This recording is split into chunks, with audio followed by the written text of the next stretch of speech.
Today we're going to see the Simwise4D program. This is a program that they use in three-dimensional modeling of dynamic systems, of multi-body systems, and also combines finite element modeling. So it's a regular program. We have these menus here, normal Windows menus. On the left-hand side in here we're going to have the different connections and parts and the properties of each one of them. So what my intent is, let's go on,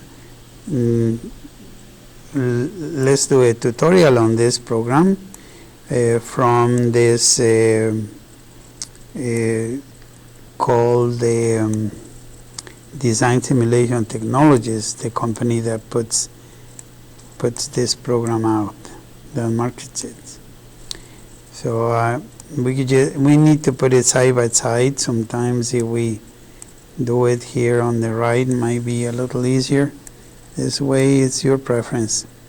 So what we need to do is to be here where it says creating a box. Let me see if we can get this a little bigger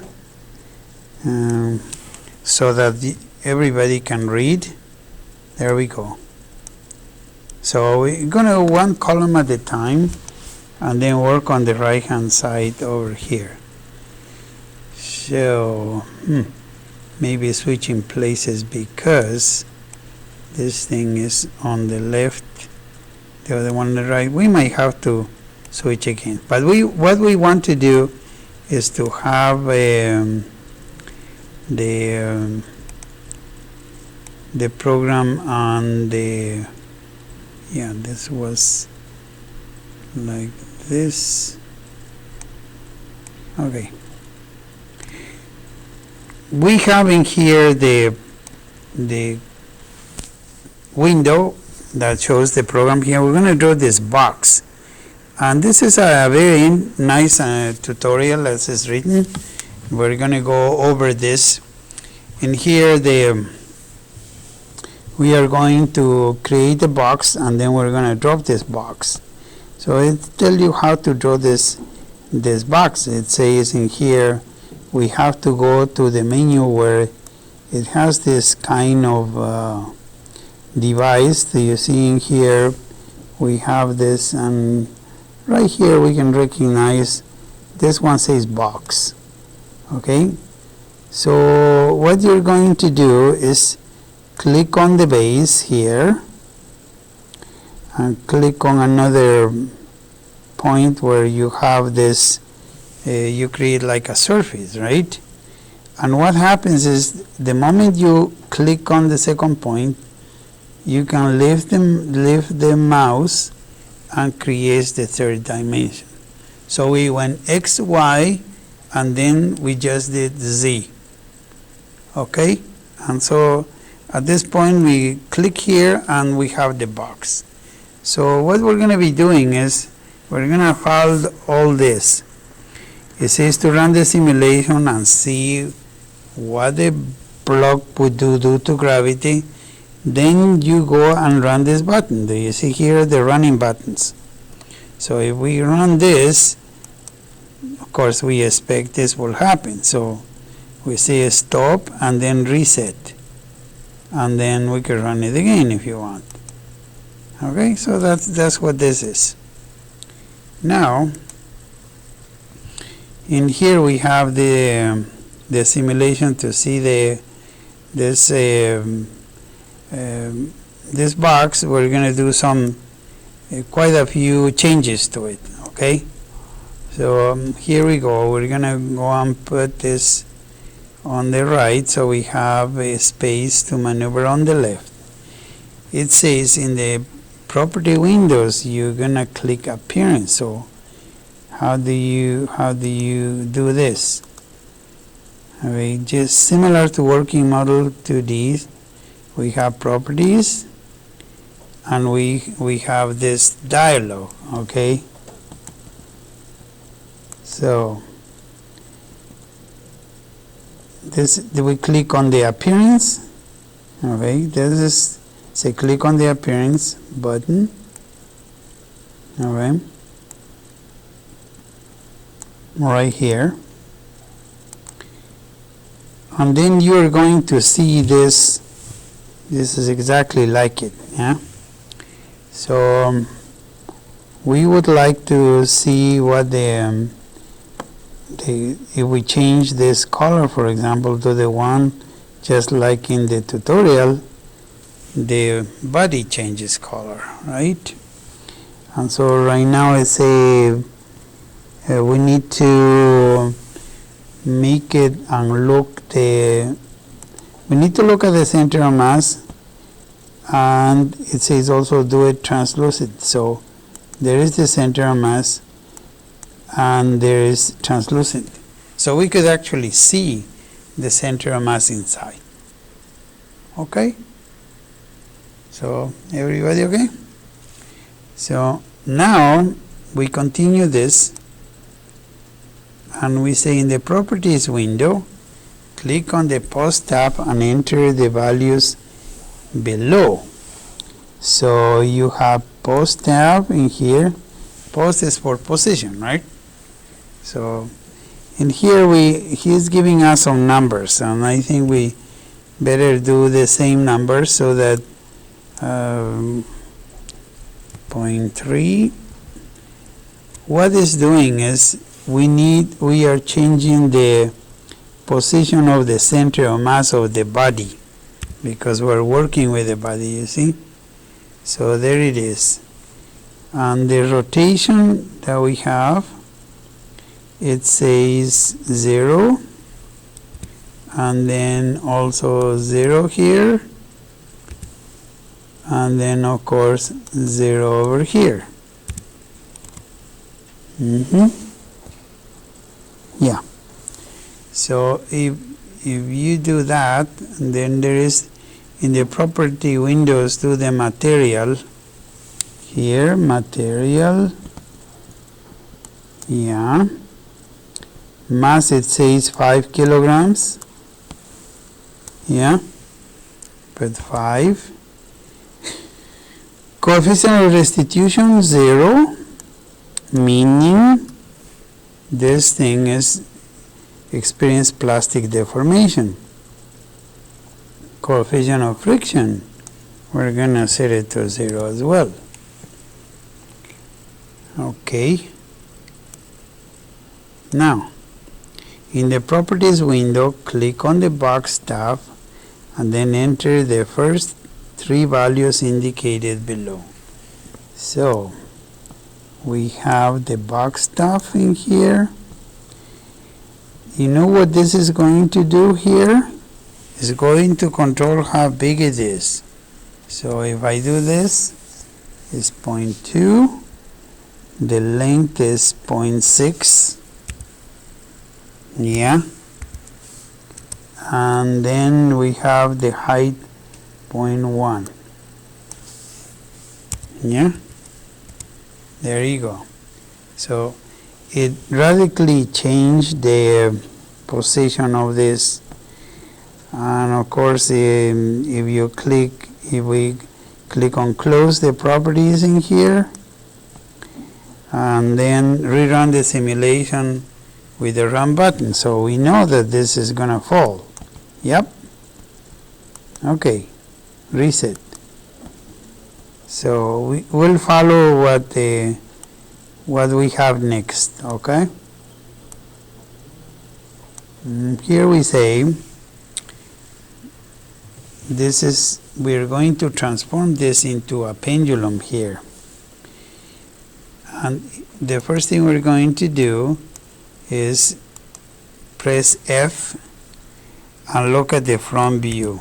It does like this, and then if you click on the workspace, the white background window, and then this would deselect the block. So now it's like we say we don't want to talk to you anymore. We're going to talk to another part of the programming here, which is the constraint. The constraints are here on this thing here, right there. So if you go to the arrow down, you see where it says revolute joint. revolute joint.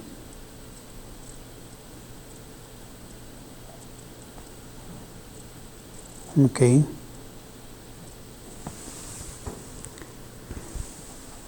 Right there. And so once you click in there, you click on the arrow down and click the revolute joint, and then click the front surface of the block, slide it below the upper left corner. So maybe here, see? If I click over here, and now this is a trick, you have to hit enter. Okay, you have to do that. And so you will have, I have the same thing. So now, if we run, watch what happens. You have this three-dimensional pendulum. And of course, you could look it up in different views, or keep it like the front view like I have. So now, what we would like to do is to graph the motion of this pendulum, and then we are going to go and insert the meter, and then we go over here to, I think, insert, right? Insert, yeah. And then we're going to say meter. And then we're going to say orientation.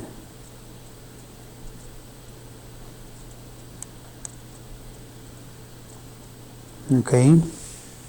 So in which, yeah, how is this? So as we go on,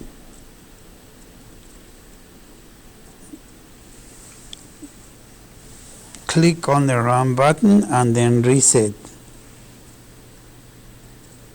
Okay, if you prefer to review numbers rather than graphs, right click on the graph and select digital. Return to viewing graphs by right clicking on the meter and select bar.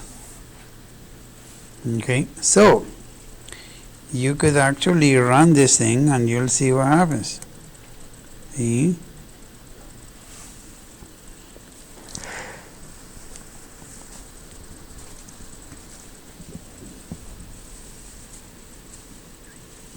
This part is the same as working model 2D because you specify the problems in there,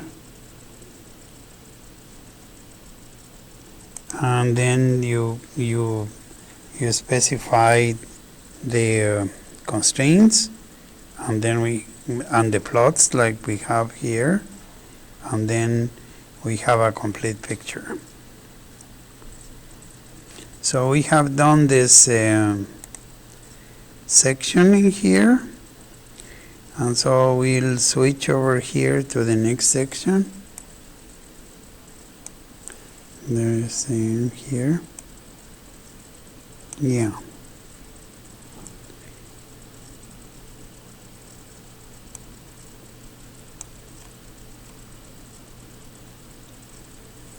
Okay, so on the left here, we have seen we have the motion, and also so here reset here. If we want to add the spring damper here, we go to the constraints again, and then we go to the one that says linear spring damper. So we click over here, go to the constraint, you see where it says linear spring damper right there. With this we're gonna go and click over here and then go on to another point, but let me see what he suggests. Click in the upper right hand corner of the block, and then click on the workspace above the first point. As shown below, click play to run the simulation, and then click reset to reset. So this guy has a decaying oscillation. So what is that we're going to do here?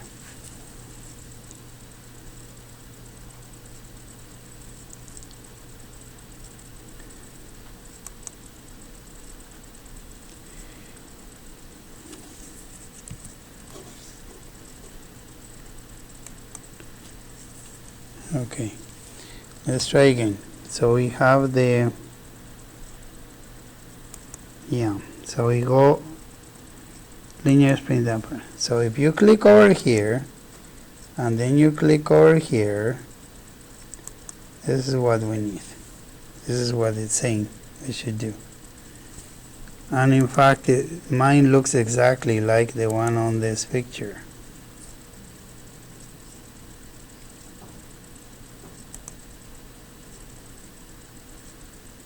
And now, okay, we have to go one to the right.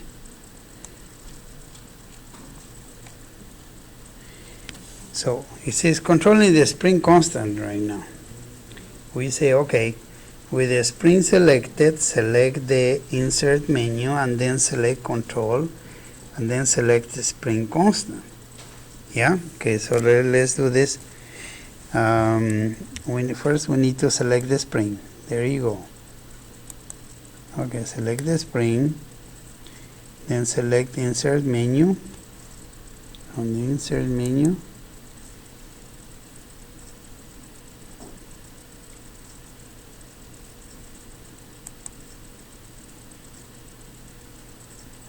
says select control and then select spring constant. Okay, so we go here.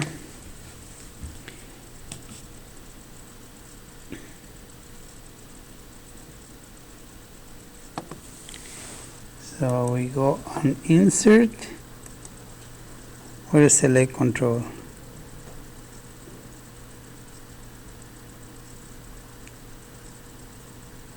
Control here.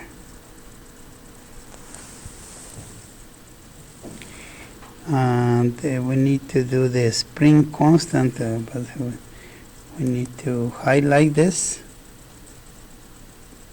Yeah. And then we're gonna say select control and a spring constant. Very good. And this is gonna be a slider, I think. Yeah. So this is every time this moves, this is going to capture the whole motion, you know. So there we go. Now let's see how we're doing it here so far.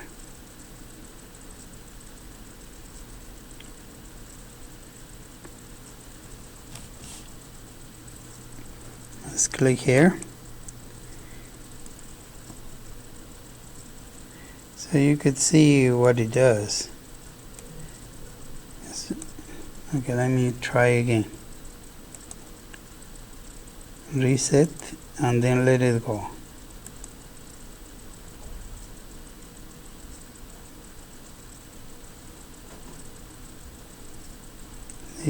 Stop and reset.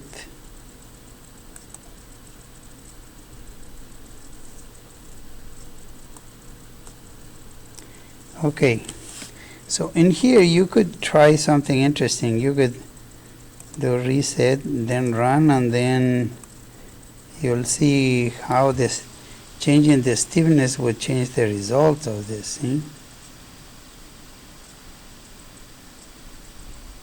So the more stiff the oscillations become less and less, but the more stiff it becomes more and more. I mean, if it becomes the oscillations when the spring is less stiff, they are more and more.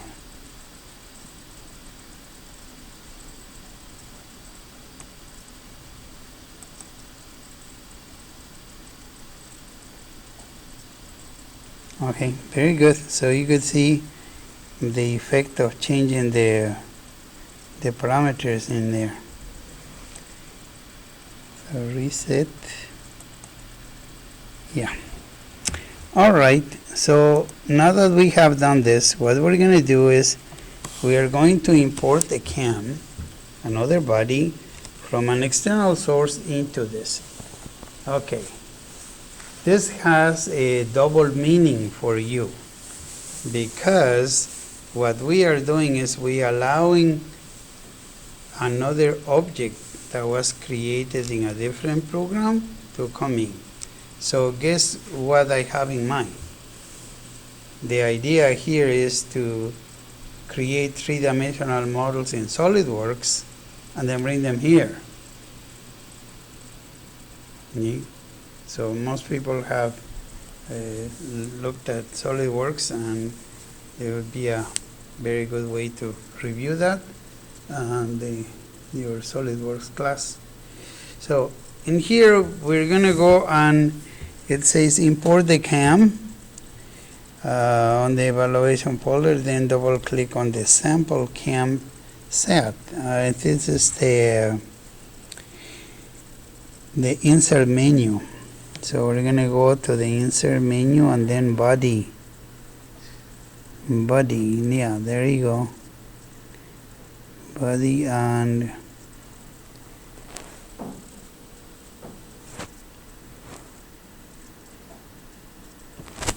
okay.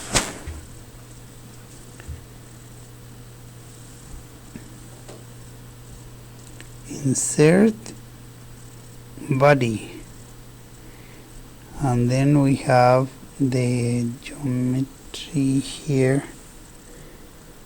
Yeah, let's go here. We need to get the file that this is where this is. So in here we could look at the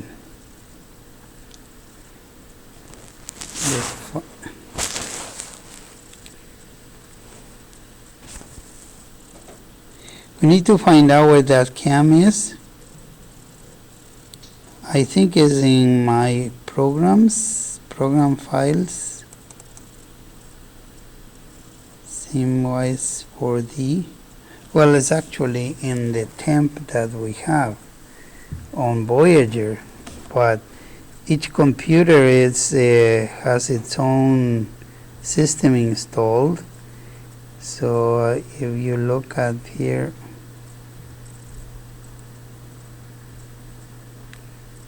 okay, let's go one more up on this. On this one, okay. Microsoft Office.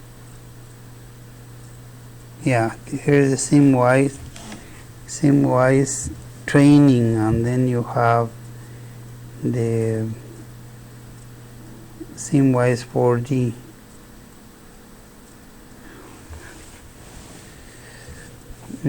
We are looking to the, well, let me see, no. We need to look at the place where this cam is. I tried to save a little time, and I got in a little bit of trouble because we need to see where we use this. So I think we'll just go to the class directory on Voyager and look there. Okay, so we go here, and then we are going to go here, ME240, like that, and you see where it says evaluation kit, sample cam, and then open. You see what happened? It brought the cam in. So everybody hopefully there. So we're going to go here and say, okay, enter the value of 1000 for the spring constant. Okay, so that we give it some value. Here's spring constant.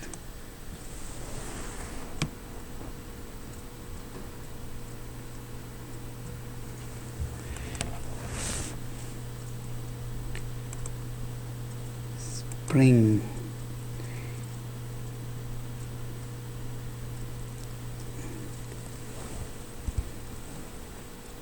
Give the value of a sense in the spring constant slider. Oh, on the slider.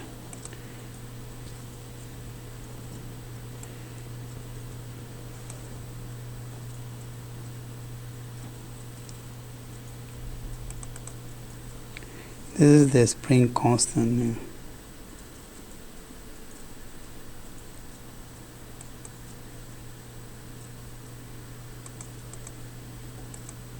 Yeah. So he says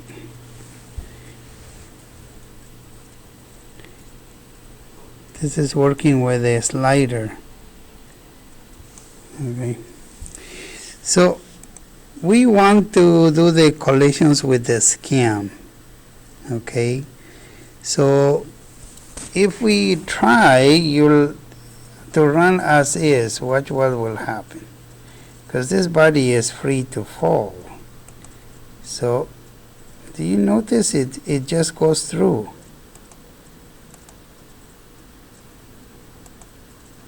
See here, let me put it a little closer. To move this, you use the grabbing tool here, like this. Okay, so in here we have run. See, it penetrates and it falls through. That is part of things that we need to work on. So here, collisions with the cam. We have to, so far it says do not collide, but what we're going to do is you select the cam and then hold the control key and then click on the select block. So we have, let's do that in the same order. Hold down the control key and click select the block, choose the object menu, select collide. Okay, so you go here and then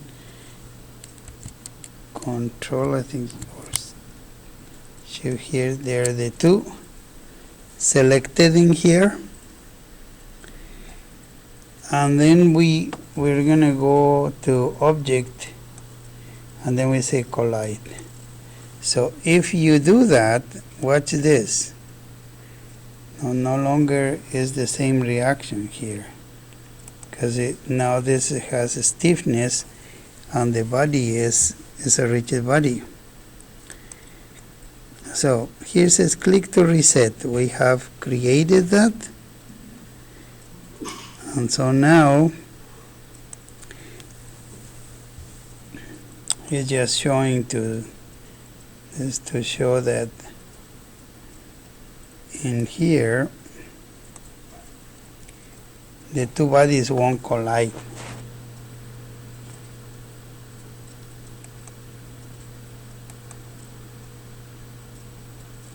Yeah.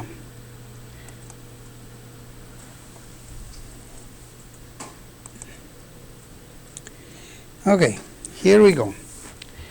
Oh, did you see the where were we?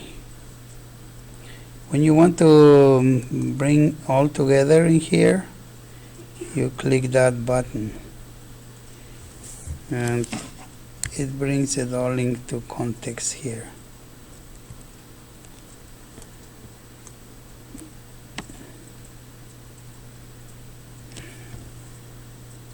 But you can grab this with this tool, this one, and move it down. Maybe the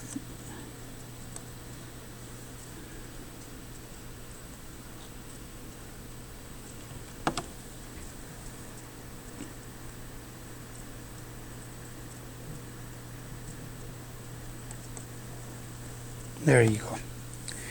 So if you run it in here, I think it says give it to value of this to 1000. This is probably make it stiffer in here.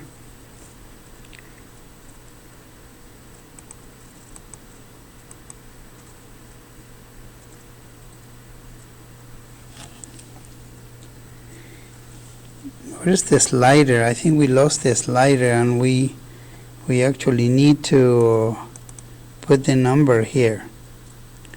Is the length kx input 8, it says C is 2.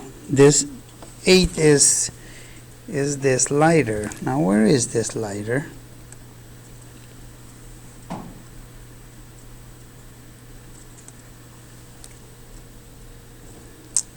Well, let's just we'll go back to what we did before. Select the, and then go to insert, and then you put control, right? And then the spring constant. So now is you want the slider, yes? Yeah. He says put the number 1000. Okay. So now if you try this, you'll see what happens. You will run this. Do you see it? The spring is much stiffer, and the cam does not collide either. So these are important steps on doing this. So and here it says you could click you could add a sound by clicking the workspace. This is the white background. Then click the cam.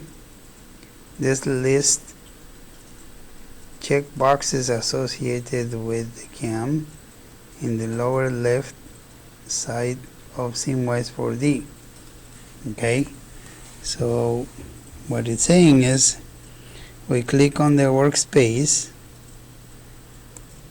single click the cam. Alright, this list check boxes associated with the cam in the lower left hand of Simwise4D. Okay.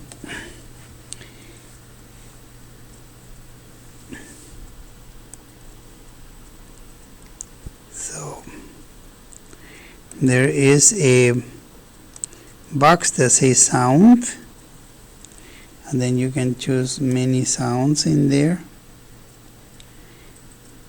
We could say air, yeah, contact, very good. So check on the collision box, click close to close the property windows. The on collision is what you want to do, to make a noise.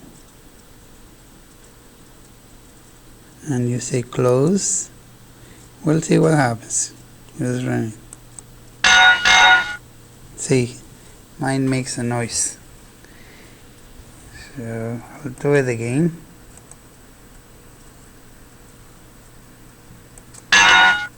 Okay. You can put any sounds that you want, but that's the idea is that. Okay. So in here you have the sound. We're going to now to this other column here on our tutorial. What we are going to is to create a cam follower mechanism with a motor. So we click on the workspace, and that is select things. Then create on the constraint tool, click down the arrow, then click revolute joint as shown below. Click on the circular edge of the protruding shaft on the front face and press enter. Okay, let's say again. In this case, we're going to create constraint tool, which is the one that we went up there. Click the down arrow and select revolute motor. So and then it says click on the circular edge of the protruding shaft in the front face of the cam. So we need to pick here, and then you say revolute motor. Yeah, there you go. Okay, we did. And then click on the circular edge of the protruding shaft on the front face. Okay, very good. This is the front face. So click on the, over here it says. Somehow it didn't do anything. Let's on the front face of the cam.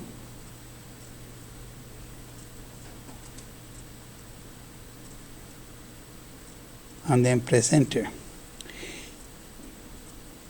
So we put we selected the motor, so let's make sure that this is that we're on with that.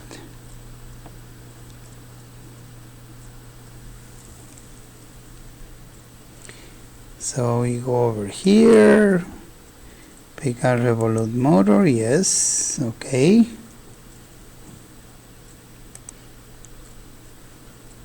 And then it says go over here to this.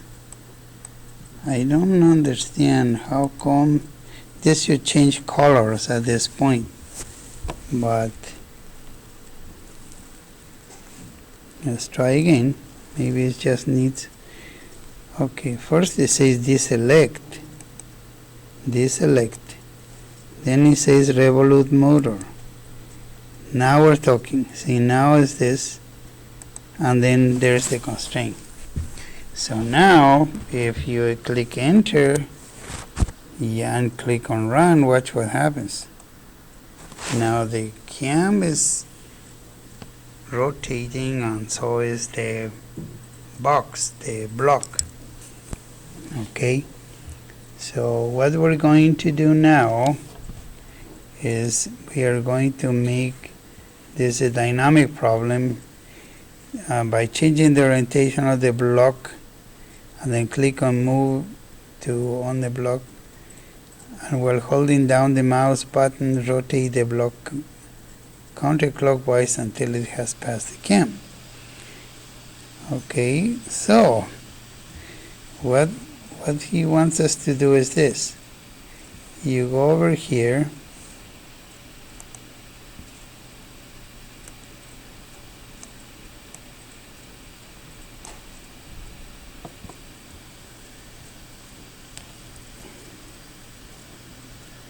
okay, so we are going to create this cam follower. For that purpose we need to grab this one here. So you go over here and then you grab it until the end here. Now you see this is in 3D. I'm just gonna move it a little bit. I think you notice because of the block. That's the cam as well. So if we can get rid of some of this in here and then run,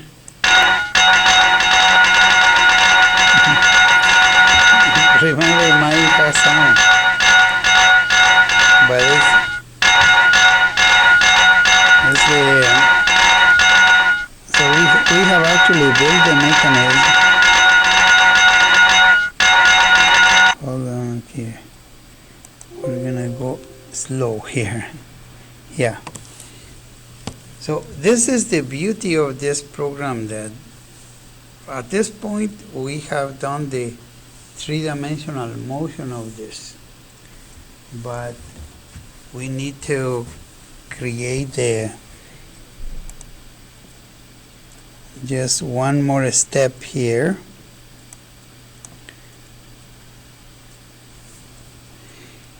And then in here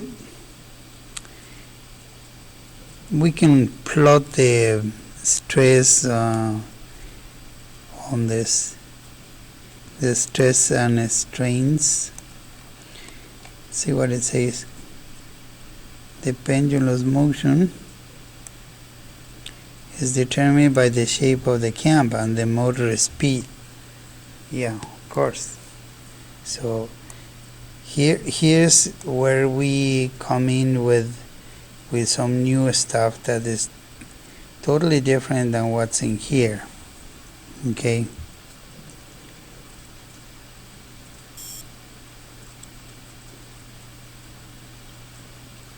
Okay, so I am going to go beyond the tutorial now.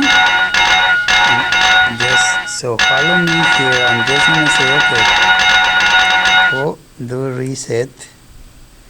Select this, right click, and say including FEA, including finite element analysis. So including FEA. But I think there is a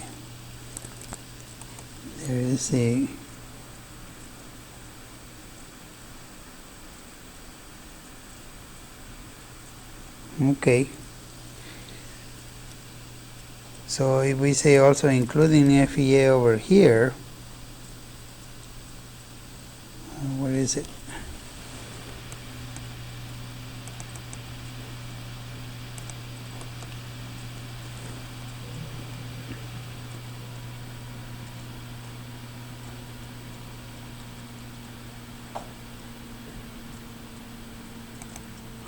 This one we already did. Something happened to this program. See, it's not selecting things, so that's why I need a little bit.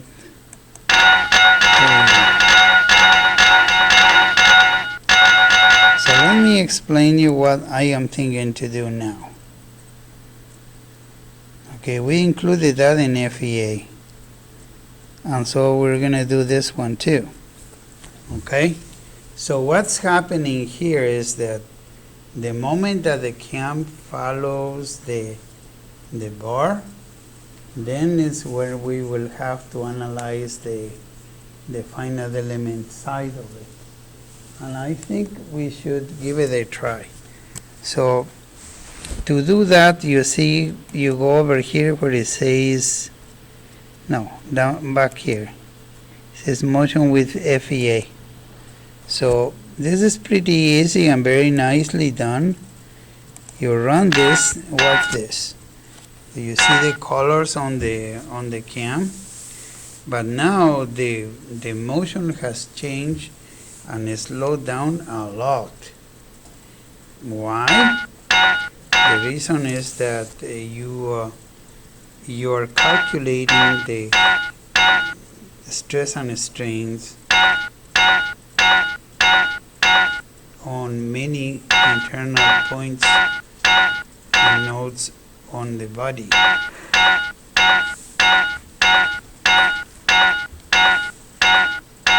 See, I think we're gonna let go of maybe one revolution now.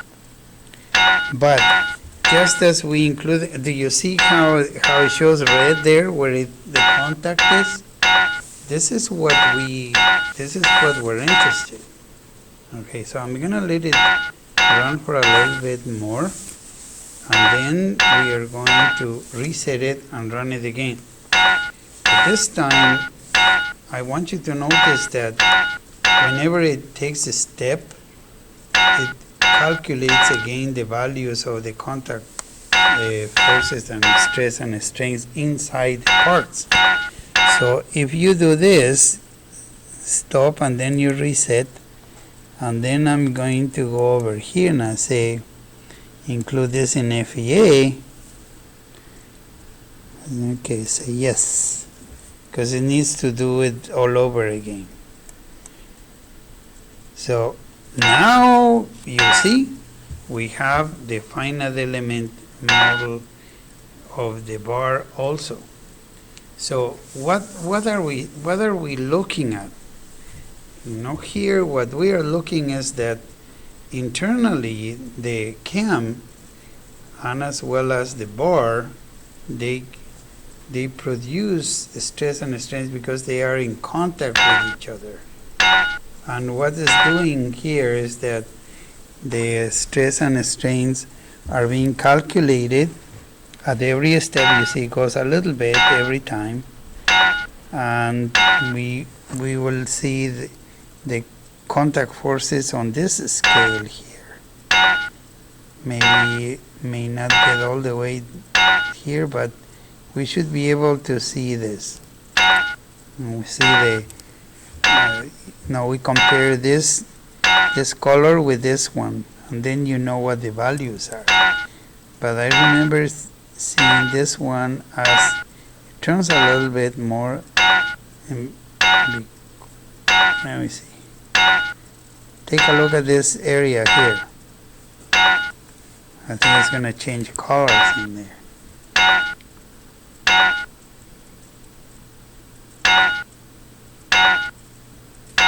There you go. So you see how you see the stress concentration there? But we will talk about more in detail what this finite element model looks like inside. So let's stop for now.